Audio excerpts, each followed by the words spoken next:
கர்த்தருடைய பரிசுத்த நாமத்திற்கு ஸ்தோத்திரம். இன்னைக்கு நம்ம ஏசாயா 4வது அதிகாரம் 5வது வசனத்தை தியானிக்க இருக்கிறோம். ஏசாயா 4:5 ஜெபத்தோடு இந்த செய்திக்குள்ளே கடந்து செல்லும். ஆனந்தம் என் இயேசு தருகிறார், துதிப்பேன் துதிப்பேன் துதித்துக் கொண்டே இருப்பேன், துதிப்பேன் துதிப்பேன் துதித்துக் கொண்டே இருப்பேன். ஹல்லேலூயா ஆனந்தமே, ஹல்லேலூயா ஆனந்தமே. ஓ நாதர் மறைவில் வாழ்வர் நிழலில் என்ற தாங்குவேன், நாதர் மறைவில் வாழ்வர் நிழலில் என்ற தாங்குவேன். தேவனை நோக்கி அடைக்கலப்பாறை என்றே சொல்லுவேன், தேவனை நோக்கி அடைக்கலப்பாறை என்றே சொல்லுவேன். அல்லேலூயா ஆனந்தமே, அல்லேலூயா ஆனந்தமே. தமது சிறகால் என்னை மூடி காத்து நடத்துவார், தமது சிறகால் என்னை மூடி காத்து நடத்துவார். அவரது வசனம் ஆவியின் பட்டயம் எனது கேடகம், அவரது வசனம் ஆவியின் பட்டயம் எனது கேடகம். அல்லேலூயா ஆனந்தமே, அல்லேலூயா ஆனந்தமே. இரவின் பயங்கரம் பகலில் அம்பு எதற்கு பயமில்லை, இரவின் பயங்கரம் பகலில் அம்பு எதற்கு பயமில்லை. எனது தேவன் எனது அடைக்கலம் தாங்க உறைவிடம், எனது தேவன் எனது அடைக்கலம் தாங்க உறைவிடம். அல்லேலூயா ஆனந்தமே, அல்லேலூயா ஆனந்தமே, அல்லேலூயா ஆனந்தமே, அல்லேலூயா ஆனந்தமே. வழிகளெல்லாம் என்னை காக்க தூதர்கள் எனக்குண்டு, வழிகளெல்லாம் என்னை காக்க தூதர்கள் எனக்குண்டு. பாதம் கல்லில் மோதாதபடிக்கு என்னை தாங்குவார், பாதம் கல்லில் மோதாதபடிக்கு கரங்களில் ஏந்துவார். அல்லேலூயா ஆனந்தமே, அல்லேலூயா ஆனந்தமே. சிங்கத்தின் மேலும் பாம்பின் மேலும் நடந்தே செல்லுவேன், சிங்கத்தின் மேலும் பாம்பின் மேலும் நடந்தே செல்லுவேன். சாத்தானின் சகல வலிமை வெல்ல அதிகாரம் எனக்குண்டு, சாத்தானின் சகல வலிமை வெல்ல அதிகாரம் எனக்குண்டு.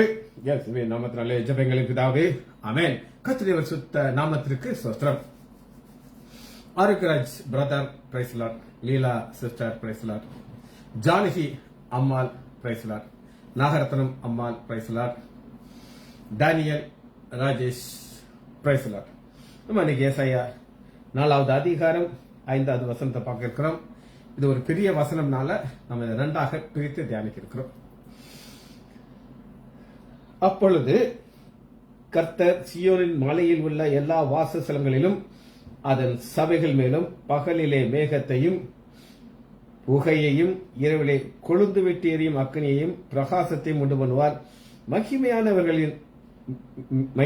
மேலெல்லாம் காவல் உண்டாயிருக்கும். சரி, ஒரு நீளமான ஒரு வார்த்தை. இதுல முதல் முறையாக ஒரு வார்த்தை பார்க்க இருக்கிறோம், மிக அருமையான வார்த்தை.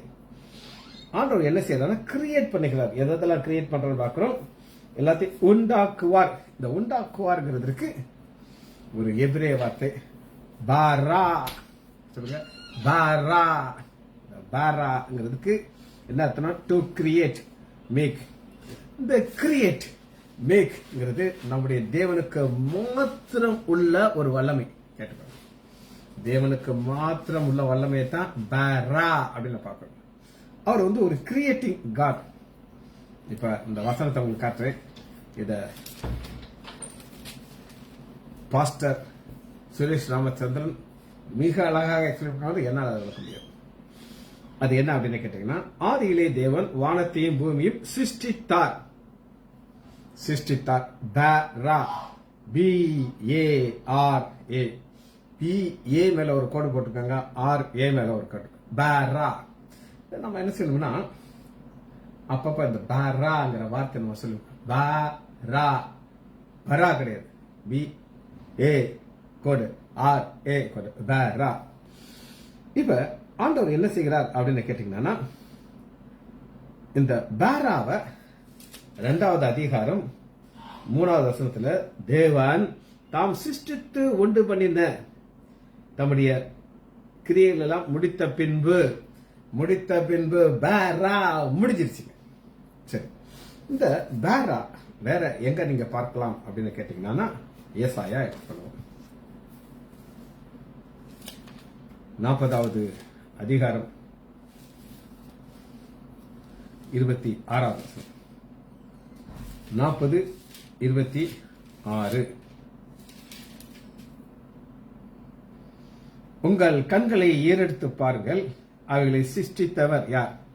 நம்ம கண்களை ஏறெடுத்து பார்க்கும் பொழுது நம்ம பார்க்கக்கூடிய அத்தனையும் பாராக்களும் சிருஷ்டித்தது தேவன். அதுல சந்தேகமே இல்லை.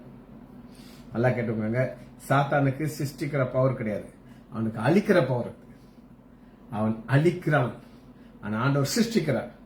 ஆண்டவர் செய்யறது பாரா.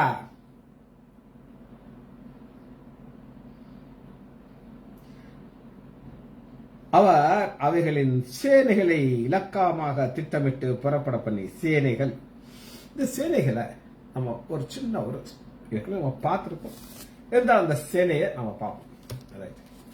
இப்ப 2 வகையான கிரியேஷனை நான் உங்களுக்கு காட்டுறேன். ஆதியாகமம் இந்த சேனைகளை குறித்து பார்க்கிறோம். முதல் அதிகாரம்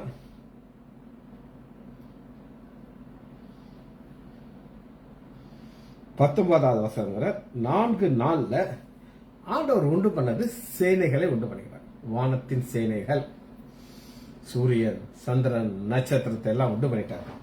உண்டு பண்ணிட்டு அடுத்து அவர் என்ன உண்டு பண்ணிக்கிறார் அப்படின்னு கேட்டீங்கன்னா, 20வது வசனம் அடுத்த பாரா என்னன்னா உயிர் உள்ளவைகள். 20, 21 மச்சங்கள் ஜாதியாலத்தை சிருஷ்டித்தார் பாரா. அவர் 22வது வசனத்துல தேவன் அந்த வான மண்டலத்தில் உண்டு பண்ண சேனைகளை ஆசீர்வதிக்கவில்லை, நல்லதுன்றார். ஆனா ரத்தம் உள்ளதை பார்த்து பலுகி பெருகுங்கள், ஆசீர்வதித்து நீங்கள் பலுகி பெருகுங்கள். அப்ப ஆண்டவருக்கு 2 காரியத்தை உண்டு பண்ணிக்கிறார். சூரியன் குட்டி போட்டு இன்னொரு குட்டி சூரியன் உண்டு பண்ண முடியாது. நட்சத்திரம் ஆண்டவர் ஒவ்வொன்றையும் இண்டிவிஜுவலா கிரியேட் பண்ணிக்கிறார். ஆனா இங்க அப்படி கிடையாது. இங்க பாராங்கிற தன்மை ஒரு உயிர் உள்ள ஜீவராசிக்கு கொடுத்துறாரு. நான் ஒரு பாரா பண்ணினேன். டீனா திவ்யா என்னுடைய சிருஷ்டிப்புன்னு சொல்ல முடியாது, என்னிடத்திலிருந்து வருகிறார். ஆனா ஆண்டவர் எது செய்தார் அப்படின்னு கேட்டீங்கன்னா, எல்லாவற்றையும் உண்டு பண்ணினார். அந்த உண்டு பண்ணிட்டு தான் இதத்தான் நம்ம இங்க ஏசாயா 40வது அதிகாரம் 26வது வசனத்துல அவர் அவைகளின் சேனைகளை இலக்கமாய் திட்டமிட்டு புறப்படணும். இந்த சேனைகள் மாறாதவைகள், இவைகளைத்தான் அந்த பாரா உண்டு பண்ணிக்கிறார். ரைட், இது ஒரு நாள் நான் உங்களுக்கு காமிச்சிட்டு, இதுல இன்னும் ஒரு வார்த்தை நான் உங்களுக்கு காட்டுறேன். அஷாஹ், அஷாஹ், ASAH, பாரா கிரியேஷன். இது என்ன நம்ம பார்ப்போம். ஏ மேல ஒரு கோடு போட்டுக்கோங்க. SAH, ash, ash. இது என்ன அப்படின்னு கேட்டீங்கன்னா, ஏசாயா 41வது அதிகாரம் 20வது வசனத்துல 41:20 கர்த்தருடைய கரம் இதை செய்தது. இப்ப பாரா சிஸ்டம் ஜெனரலா சிஸ்டம். ஆனா இந்த ஆஷ் எதன் மூலமாக சிருஷ்டிக்கிறார்? கரம். இப்ப இந்த கரங்கிறது என்னன்னா அப்படியே வல்லமையை காட்டு. ஆனா கரம் ஒரு கரம். என்னுடைய கரத்தை நீங்க பாக்குறீங்க. ஆனா அநேக இந்த ஆக்சிடென்ட்ல கையை உள்ள விட்டுட்டு விரல்கள் கைகள்லாம் போய் பிஞ்சு போய் வர பார்க்கறோம். அந்த கைகளால இனி பழைய ஒரு கிரியையை செய்ய முடியாது. அதை நம்ம பார்க்கிறோம். கர்த்தருடைய கரம் அதை செய்தது என்றும் இஸ்ரவேல் பரிசுத்தரை படைத்தார் என்று யாவரும் கண்டு உணர்ந்து சிந்திக்க. அப்ப இந்த பாரா இப்ப என்னதான் வருதுன்னா அஷ் இதை செய்து முடித்தது. ரைட், இன்னொரு காரியத்தை நம்ம உங்களை பார்க்கிறோம். அது என்னன்னா யாசார், YASAR, YASAR, யாசார். வாசிப்போமா? 43வது அதிகாரம் முதல் வசனம். இந்த யாஷார் என்னன்னு பார்ப்போம். இப்பொழுதும் யாக்கோபே, உன்னை சிருஷ்டித்தவரும் உன்னை பாரா பண்ணினவரும் இஸ்ரேலில் உன்னை உருவாக்கினமாக கர்த்தர் சொல்லுகிறது. அவ ஒரு கிரியேட்டர், ஒரு கிரியேஷன் பேசுகிறார். அதைத்தான் நம்ம பார்க்கிறோம். யாஷார், அந்த சிருஷ்டிட்ட பேசுகிறார். என் பிள்ளைகள்கிட்ட பேசுறேன், அது என் பிள்ளை, நான் பேசுறேன். பயப்படாதே, உன்னை மீட்டுக் கொண்டேன், உன்னை பேர் சொல்லி அழைத்தேன், நீ என்னுடையவன், உன்னை உருவாக்கினவர். இதுக்கு இங்கிலீஷ் வார்த்தை என்ன பண்றோம்னா டு ஃபார்ம், FORM, ஃபார்ம். இந்த ஃபார்ம்ங்கிறதுக்கு அந்த ஆத்தர் என்ன விளக்கம் கொடுத்திருக்காரு அப்படின்னு கேட்டீங்கன்னா, ஒரு வீடு கட்டுறதுக்கு முன்னாடி அங்க எம்டி ஸ்பேஸ் தான். அந்த எம்டி ஸ்பேஸ்ல அந்த ஓனர், இன்ஜினியர் ஃபார்ம் பண்றத முதல் மைண்ட்ல ஃபார்ம் பண்ணுவாங்களாம். இந்த மைண்ட்ல ஃபார்ம் பண்றது யாஷார். இது கிரியேஷன் கிடையாது, ஆண்டவர் கிரியேட் பண்ணத இவங்க ஃபார்ம் பண்றாங்க. புரியுதுன்னு நினைக்கிறேன். யோசிக்கணும், அந்த கிரியேஷன்ல என்னெல்லாம் இருக்கும் அப்படின்னு கேட்டீங்கன்னா, அந்த யாஷார்ல ஃபார்ம்ல நம்ம வீட்டுக்கு எவ்வளவு ஏரியா இருக்கு, சரி இவ்வளவு ஏரியால என்ன கட்ட போயிடும், இதை கட்ட போயிடும், எத்தனை பெட்ரூம், சரி எத்தனை பெட்ரூம், இந்த பெட்ரூமுக்கு என்னெல்லாம் வசதி வேணும், ஒரு ஏசி ஒன்று போட்டுருக்கேன் சார். ஏசி இப்போ பேசிக் ஆகி போச்சு. மாடி ஒரு ரூம் போதும் எங்களுக்கு, நிறைய பிள்ளையே கிடையாது. இப்ப நம்ம மைண்ட்ல ஃபார்ம் பண்ணதை ஒரு ஆக்ஷன் கொண்டு வரோம். ஆத்தா 43. இப்பொழுது யாக்கோபே, உன்னை சிருஷ்டித்தவர் உன்னை பாரா பண்ணிட்டாரு.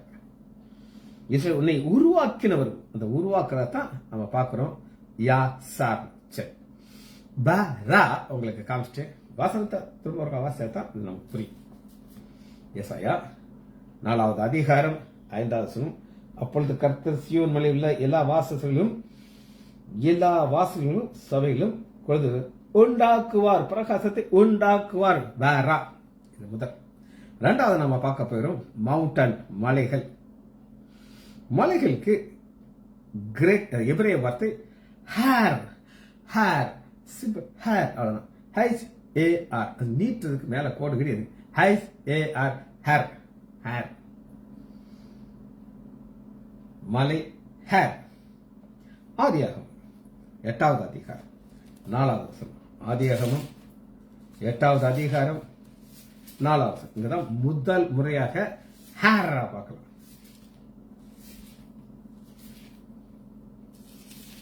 நோவாவுடைய பேழை வந்து எட்டது. 8/4 7ஆம் மாதம் 17ஆம் தேதி பேழை அரராத் என்னும் மலை மேல், ஹேர் மேல் தங்கினது. ஹேர், HAR, அவ்வளவுதான். இந்த அரராத் மலையில இன்னைக்கும் அந்த பேழை இருக்குதுங்க.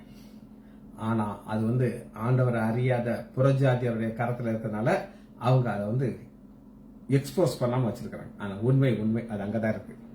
சரி, இன்னொரு காரியத்தை வாசிப்போம். ஆதியாகமம் 31வது அதிகாரம். நான் இந்த ரெஃபரல் பைபிள வாசிக்க மாட்டேன். இப்படி ஒரு வசனம் இருந்ததே எனக்கு தெரியாது. எத்தனை முறை நான் வாசிருக்கேன், விளக்கம் சொல்லியிருக்கேன். ஆனா அது என் கண்ணிலையும் என்னுடைய பிரெயின்லயும் அது படல. ஆனா இப்ப பாருங்க, ஆதியாகமம் 31:21. இப்படியே யாக்கோபு தனக்கு உண்டான எல்லாவற்றையும் எடுத்துக்கொண்டு ஆற்றை கடந்து கீலியாத் மலையை நோக்கி ஓடி போனான். கீலியாத் ஹேரை நோக்கி ஓடி போனான். இது என்னுடைய கண்ணில் தட்டப்படல. இது பார்க்க இப்படி இருக்கான்னு நான் யோசிச்சு பார்த்தேன். இது எவ்வளோ காரியங்கள், சில காரியங்கள் நம்ம ஸ்டடி பண்ணும்போது ஆவியானவர் அதை காட்டுறாரு. இவ்வளவு நானே ஹேரை பத்தி தெரியாதுல, ஹேர் அப்பா இது அப்படின்னு சொல்லி கொடுக்குறாரு. நமக்கு ஓடி போறோம். இது ஒரு தங்கும் இடமாக நம்ம பார்க்கிறோம். இந்த மலை ஹேர் ஒரு தங்கும் இடம். தங்கும் இடம் அப்படின்னா என்ன காட்டுறேன். இது நீங்க புரிந்து கொண்டதுக்கு எடுத்துக்கொள்ளாமா யோசுவா எடுத்துக்கொள்ளுங்க. 11வது அதிகாரம் மலைகள்ல மனுஷர்கள் இது ஒரு தங்கம் இடம். 11வது யோசுவா 11:21 அக்காலத்திலே யோசுவா போய் மலை தேசமாகிய எப்ரோனிலும் திபீரியாலும் ஆனாப்பிலும் யூதாவின் சகல மலைகளிலும் இஸ்ரேல் சகல மலைகளிலும் இருந்து ஏனாக்கியரை நிக்கரகம் பண்ணி, ஏனாக்கியர் இந்த இடத்துல வாசம் பண்ணிக்கிட்டு இருந்தார்கள். இந்த மலைங்கிறது வாசம் பண்ணக்கூடிய ஒரு மலையை நம்ம ஹேர் HAR இந்த ஹேர்ல இவங்க தங்கி இருந்ததுக்கு காரணம் என்ன அப்படின்னு கேட்டீங்கன்னா, அது அவருடைய ஸ்டேயிங் பிளேஸ். அவர் மலை தேசத்தார் ஹேர் HAR. இவர்கள் மலை தேசத்துல இருக்கிறதுக்கு பல காரணங்கள் நம்ம பார்க்கலாம். ஒரு காரணத்தை இப்ப நான் உங்களுக்கு காட்ட போறேன். எபிரேயர் 11வது அதிகாரம் 38 உலகம் அவர்களுக்கு பாத்திரமா இருக்கவில்லை, அவர்கள் வனாந்தரத்திலும் மலைகளிலும் குகையிலும் பூமியின் வெடிப்பிலும் சிதறந்து அலைந்தார்கள். ஆண்டவருக்காக பாடுகள் அனுபவிக்கிறவங்க இங்க போய் தங்குறாங்க, ஹேர்ல போய் தங்குறாங்க. சரி, 3வது ஒரு காரியத்தை நம்ம பார்க்க இருக்கிறோம். ஏசாயா 4வது அதிகாரம் 5வது வசனத்துல ராக் காமிச்சிட்டு உங்களுக்கு. 2வது ஹேர் பார்த்தாச்சு. 3வது கிளவுட், அதன் மேகத்தையும். Cloud CLOUD cloud. இந்த கிளவுடுக்கு எபிரேய வார்த்தை நான் ஏல ஒரு கோட் இருக்கு, NAN அனான். ரெண்டுமே இழுத்து வாசம், என்ன இழுக்கணும், ஸ்டார்டிங் அண்ட் லாஸ்ட் இயர்.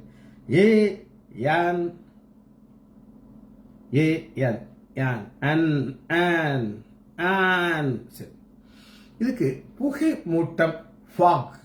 நீங்க மலையில போற கார்ல பாத்தீங்கன்னா மஞ்சள் கலர் லைட் போட்டிருப்பாங்க, அது ஃபாக் ஃப்ரீ லைட். இது ஒரு மேகம் போல ஒரு மிஸ்ட் வந்துச்சுன்னா இந்த லைட் ஃபாக் லைட். ஸ்ட்ராங், ஒரு புயலுக்கும் கிளவுட். இதுக்கு ஒரு ஸ்பெஷல் ஒரு அர்த்தம் இருக்கு. அது என்ன அப்படின்னு கேட்டீங்கன்னா, இது தேவ பிரசன்னத்தை விளக்குகிற வார்த்தை.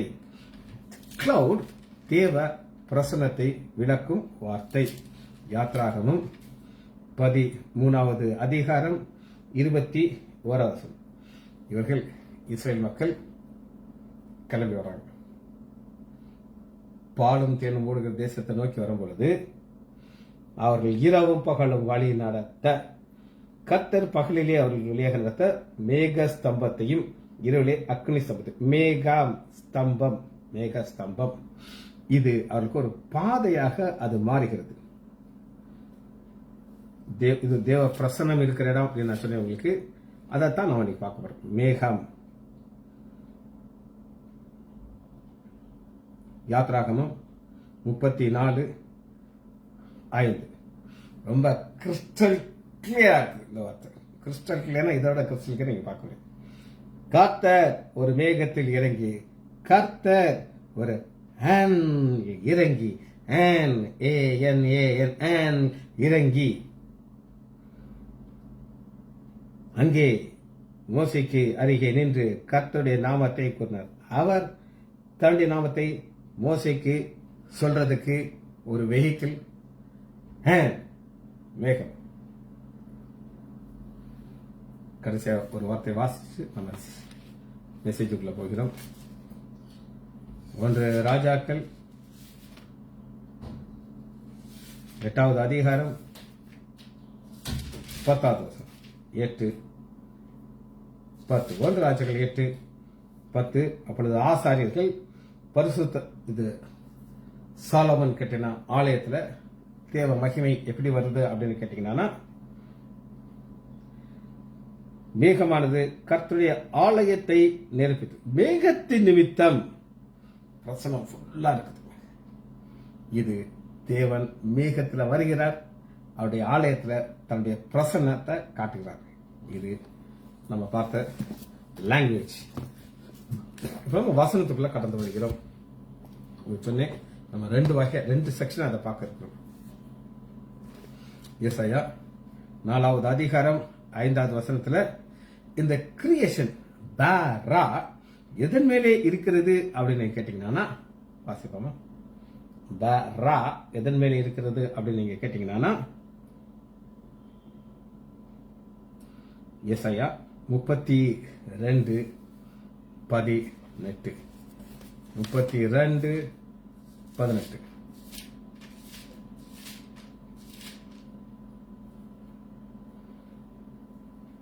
இந்த இடத்துக்கு ஒரு புதிய பெயர் ஆண்டவர் கொடுக்கிறார்.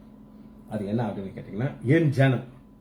ஃபர்ஸ்ட் அவருக்கு ஒரு உரிமை வருது. என் ஜனம் சமாதான தாபரங்களிலும் நிலையான வாசத்திலும் அமைதியாக தங்கும் இடத்தில் குடியிருப்பார்கள். இப்ப த பேரா நோக்கம் இதாங்க. ஆண்டவர் ஏன் இதெல்லாம் சிருஷ்டிக்கிறார்? அவருடைய பிரசன்னத்தை காட்டுகிறார். புகை இறங்குது, ஒரு காரியங்களை புதுசா சிருஷ்டிக்கிறார். காரணம் என் ஜனம் அப்படின்னு உரிமை பாராட்டுகிற அவருடைய பிள்ளைகள் சமாதானமான தாவரங்களிலும் நிலையான வாசல். இந்த நிலையான வாசல்ங்கிறது என்ன நான் உங்களுக்கு சொல்லணும். இப்ப இஸ்ரேல் மக்கள் பாவம் செய்த உடனே அவர்களை தேவன் பாகியரகை ஒப்பு கொடுத்துருவார், வித்து போட்டுருவார். அவன் 10 வருஷம் 15 வருஷம் ஆட்டின்னு அடிச்சு அவங்க இம்சை பண்ணி அவங்க சிறப்படுத்து. அப்புறம் ஆண்டவர் என்ன செய்வார்னா ஒரு ரட்சகனை எழுப்பார். அவன் வந்த உடனே தேசம் அமைதியா இருக்கும். இப்படி நடந்து நடந்து நடந்து நடந்து கிபி 70 உலகெங்கும் சிதறடிக்கப்பட்டாங்க. அவங்க திரும்ப வந்துட்டாங்க. இனி இந்த 1000 வருட அரசாட்சியில அவர் எப்படி கொடுப்பார்னா, 5வது உன்னதத்திலிருந்து நம்ம மேல் ஆவி ஊற்றப்படும் மட்டும். அப்படி அந்த உன்னதத்துல ஆவியானவர் இறங்குறாரு, நம்ம வாழ்க்கையில் ஒரு செழிப்பா கட்டளை இருக்கிறார். இது ஃபர்ஸ்ட் குறிப்பு. என் ஜனம் அமைதியான இடத்துல இருக்கும். 33:20 ஏசாயா 33:20 நம்முடைய பண்டிகைகள் ஆசரிக்கப்படும் நகரமாகிய சீயோனை நோக்கி பார். சீயோனை நோக்கி பார்க்க ஏன் சொல்லுகிறார்னா, அங்க பண்டிகைகள் ஆசரிக்க. இந்த பண்டிகை எப்ப ஆசரிப்பாங்க? தேவன் சந்தோஷமா இருக்கிறார். நீ எனக்காக பண்டிகையை ஆசரிக்கணும். கூடார பண்டிகை ஏசாயா 14வது அதிகாரத்துல திரும்ப பார்க்க போற 1000 வருட அரசாட்சி. அது எங்க நடக்கும்? எருசலேம். அந்த எருசலேம் எங்க இருக்குது? சீயோன். அதான் கண்டிப்பாக கான்ஸ்டன்ட். ஆசரிக்கப்படும் நகரமாகிய சீயோனை நோக்கி பார், உன் கண்கள் எருசலேமை அமெரிக்கான தாவரமாகும். ஒரு யுத்தம் நடக்கிற இடத்துல அவன் பயந்து ஓடிட்டு கிடப்பான். நான் ஆண்டவர் எல்லாத்தையும் நிப்பாட்டிட்டார், சத்ருவை நீக்கிட்டார், சமாதானத்தை கட்டளையிடுகிறார். அங்க என்ன இருக்கும்னா அமளிக்கையான தாவரமாக இருக்கும், பேர்க்கப்படாத கூடாரமாக. இனி அதனுடைய முளைகள் என்றைக்கு பிடுங்குவதில்லை, கயிறு. மகிமையுள்ள கர்த்தர் அங்கே நமக்கு ஆச்சரிக்கிறார். மகிமையுள்ள கர்த்தர். அப்ப இதெல்லாமே கிரியேட் பண்ணுகிறார். எதற்காகனா பிள்ளைகள் சமாதானமாக அங்கே வாழ வேண்டும். சங்கீதம் 87வது அதிகாரம் 2வது வசனம். கர்த்தர் யாக்கோபின் வாசஸ்தலங்கள் எல்லாவற்றை பார்க்கலும் சியோன் வாசல்களிலே பிரியமா இருக்கிறார். இந்த பிரியங்கிறது ரொம்ப ஒரு கஷ்டமான ஒரு காரியம். நான் உங்களுக்கு ஏன்னு சொல்றேன். ஒரு பையன் கிடக்கான், படிச்சோப்பா என்ன சந்தோஷமா இருக்கும். ஐயோ எங்க பையன் கிடைச்சிட்டான் வளர்றான். அம்மா அப்பாக்கு அகேன்ஸ்டா வாழ்றான். என்னுடைய மக சொல்றா, அவன் ஸ்கூல்ல ஒரு பையன் போதை மருந்தை விற்கிறான்.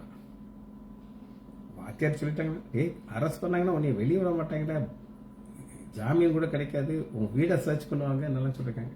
காது கேட்க மாட்டேங்கிறான். அப்ப அந்த பையன் இப்ப தலைவலியா மாறிட்டான். அதைத்தான் நம்ம பார்க்கிறோம். இது ஆண்டவர் எல்லாவற்றிலும் சீயோன் வாசல்களிலே பிரியமா இருக்கிறார். அந்த சீயோன் வாசல்ல அவர் பிரியமா இருக்கிறார், அங்க இருக்கிறீங்கிறார். அதற்கு காரணம் என்ன? 89:8 89:8 சேனைகளின் தேவனாகிய கர்த்தாவே, ஆமை போல் வல்லமை உள்ளவன் யார்? உம்முடைய உண்மை உண்மை சூழ்ந்து. இந்த அவசரம் எனக்கு ரொம்ப சந்தோஷத்தை நமக்கு தெரிஞ்சதான். இருந்தாலும் அவரை சூழ்ந்துட்டு ஒன்று இருக்குதுங்க. ஒரு மினிஸ்டர் போறாரு, சூழ்ந்து காரு பேப்பான்ட்டு, ஐயோ அத்தனை போலீஸ் நிற்பாங்க. சாதாரண மனுஷனுக்கு அந்த ஒரு ரெஸ்பெக்ட். ஆனா பதவி போச்சு, அந்த எல்லாம் ஓடி போயிடுவாங்க. ஆனா உண்மை போல வல்லமை உள்ளவர்னா, இந்த வல்லமையில கிரியேட்டிங் பேரா, அந்த பேரால எத்தனையோ காரியங்களை உண்டு பண்ணி அந்த இடத்துல நம்மளா அங்க போய் உட்கார வைக்க போகிறார். இதான் பேரா. சரி, ரெண்டாவது நம்ம பார்க்க போறது என்ன அப்படின்னு கேட்டீங்கன்னா, மேகம். மேகத்திற்கு and on, நான் உங்களுக்கு சொன்னேன், and on. யாத்ராகமம் 13, 21, 22. அது எதற்காகனா, அவர் மேகத்துல வழி நடத்துகிறார். வனாந்திரத்துல வழி நடத்தி தான் அவளை கொண்டு போய் பாலும் தேடும். அங்க வழி நடத்த அவர் முன் நடந்து போகிறார். அதற்கு அவர் தெரிந்து கொண்டது மேகம். யாத்ராகமும் 14வது அதிகாரம் 19வது வசனத்துல வழி விலகவே இல்லைன்னு நாம பார்த்தோம். ஆனா வழி விலகிறார், மாத்துறார், ஒரு பொசிஷனை மாத்துகிறார். எதற்காக மாத்துகிறார் அப்படின்னு கேட்டீங்கன்னா, 14வது அதிகாரம் 10. அப்பொழுது இஸ்ரவேலின் சேனைகளுக்கு முன்பாக நடந்த தேவதூதனான விலகி அப்படி போயிட்டு இருக்கு. இங்கதான் லைட் போயிட்டே இருக்கு. இப்ப இவங்களுக்கு லைட் கிடைச்சிட்டே இருக்கு. இப்ப விலகி பின்னாடி வந்துட்டார். வரும்போது எகிப்தர் சிக்கல மாட்டிக்கிறாங்க. முன்னிருந்த மேகம் விலகி அவர்கள் பின் நின்றது. அது எகிப்தியர் சேனையும் இஸ்ரேல் தேசம் ஒன்றோடு சேராதபடிக்கு நடுவிலே வந்தது. அதை பார்த்த உடனே அவங்களுக்கு கிறுக்கு பிடிச்சிருக்கு. ஏன்னா அவங்க முன்னாடி போயிட்டாங்க, பின்னாடி வந்துட்டே இருக்காங்க. விலகின உடனே அவங்களுக்கு கன்ஃபியூஷன் வந்துருது. இப்ப விலகிறாரு. அந்த மேகம் விலகிறதுடைய காரணம் என்ன நம்ம பார்த்தோம்.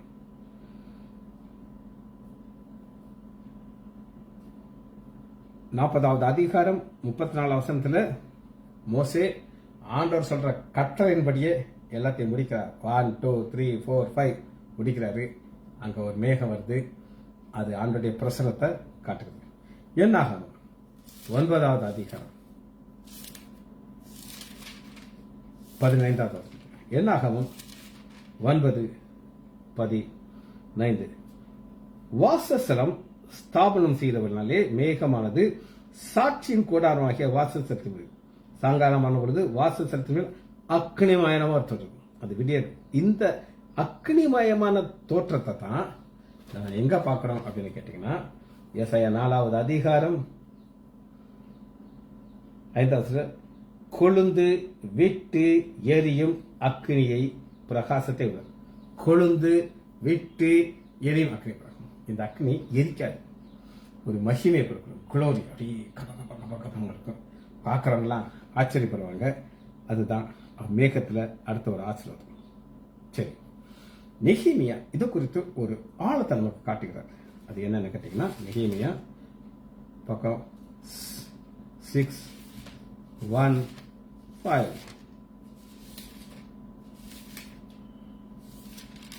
6:1-5 9:12 நீர் பகலிலே மேகஸ்தம்பத்தினாலும் அவர் நடக்க வேண்டிய வழியை அவருக்கு வெளிச்சம் ஆக்க இதுதான் இருளா இருந்துச்சு, நடக்க முடியாது. வெளிச்சம் ஆக்குறதுக்கு அந்த வெளிச்சத்தை தான் கடைசியில நம்ம போய் சேர பார்த்தீங்களா, அங்க மகிமையாக நம்ம பார்க்கணும். சேம் லைட் வெளிச்சம் இது டிராவல் பண்ணி பண்ணி பண்ணி நம்மளை கொண்டு போய் சேர்க்குது. ஆனா ஃபைனலா போகிற இடம் அதுதான். சரி, சகரியா 2வது அதிகாரம்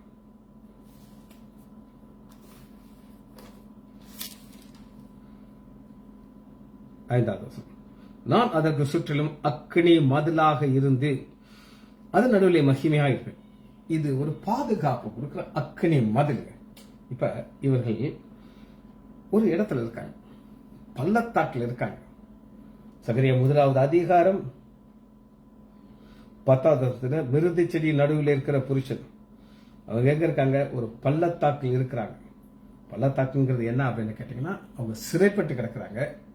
இப்ப அவங்கள ஒரு ஒரு ஒரு எம்டியான கையோட அவங்கள பாக்குறோம். ஆண்டவர் சொல்றாரு, எம்டி கிடையாதுப்பா, நீ காலி கிடையாது, பள்ளத்தாக்கிலே இருக்க. ஆனா நான் உன்னை சுற்றி அக்னி முதலாக இருப்பேன். ஒரு பயல உன்னை தொட முடியாது.